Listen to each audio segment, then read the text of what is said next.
کیا وجہ ہے کہ ہم عید میلاد النبی نہیں مناتے لیکن یوم پاکستان مناتے ہیں، آزادی پاکستان کا دن مناتے ہیں؟ تو میں اس کی وضاحت کرنا چاہتا ہوں کہ اس میں کوئی شک و شبہ نہیں ہے کہ اس کائنات کی تاریخ میں سب سے بڑا عظیم دن وہ تھا جس میں اللہ تبارک و تعالی نے اس کائنات کی ہدایت کے لیے جناب محمد رسول اللہ صلی اللہ علیہ وسلم کو مبعوث فرمایا۔ اس سے زیادہ عظیم دن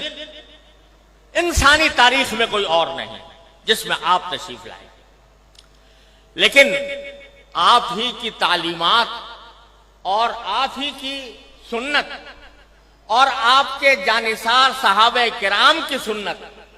یہ ہے کہ انہوں نے کبھی نبی کریم سرور عالم صلی اللہ علیہ وسلم کا دن نہیں منایا، اور اس لیے نہیں منایا کہ اللہ تبارک و تعالی نے رسول کریم صلی اللہ علیہ وسلم کو اس لیے مبعوث فرمایا تھا تاکہ آپ کی ہدایت کی روشنی سے یہ کائنات منور ہو اور لوگ آپ کی تعلیمات کی اتباع اور پیروی کریں۔ آپ کی ذات والا صفات وہ ہر قسم کی رسمی کارروائیوں سے کہیں بالاتر ہے، اور حضرات صحابہ کرام جو آپ کی زندگی کے ایک سانس کے بدلے اپنی ساری زندگیاں نچھاور کر سکتے تھے، انہوں نے کبھی یہ دن نہیں منایا۔ جب انہوں نے جو کوئی چیز نہ منائی ہو اور انہوں نے اس سے اعتراض کیا ہو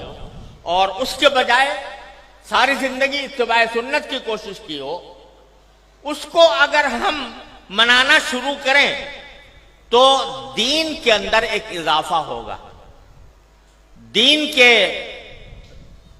احکام میں ایک اضافہ ہوگا، اور دین کے کام میں کوئی اضافہ وہ بدعت کہلاتا ہے۔ من احدث فی امرنا ھذا فہو رد، تو وہ بدعت بن جاتا ہے کیونکہ وہ ایک مذہبی معاملہ ہے۔ عید میلاد النبی مذہبی تقریب کے طور پر منائی جاتی ہے، مذہبی عید کے طور پر، عید کا نام اس کا رکھا گیا ہے، اور وہ مذہبی تقریب ہے، اور مذہبی تقریب اگر کوئی شخص مذہب کا حصہ سمجھ کر وہ بنائے گا تو دین میں ایک اضافہ ہوگا جس کا نام بدعت ہے۔ اس لیے ہمارے اکابر علماء کرام نے اس بنانے کا اہتمام نہیں کیا۔ جہاں تک یہ 14 اگست کا تعلق ہے، 14 اگست کے یوم آزادی کا تعلق ہے، یہ کوئی مذہبی تقریب نہیں ہے، یہ کوئی دینی اجتماع نہیں ہے، یہ دینی تقریب نہیں ہے، بلکہ یہ ملکی تقریب ہے، اور ملک کی آزادی کے طور پر، اس کے ایک نشان کے طور پر اس کو منایا جاتا ہے۔ کوئی شخص بھی جو اس کو منانے والا ہے وہ اس کو دین کا حصہ سمجھ کر نہیں مناتا، اس کو مذہب کا جز سمجھ کر نہیں بناتا، بلکہ ایک ملکی تقریب ہے، ایک ملک کا اللہ تبارک و تعالیٰ نے ایک ملک ہمیں عطا فرمایا،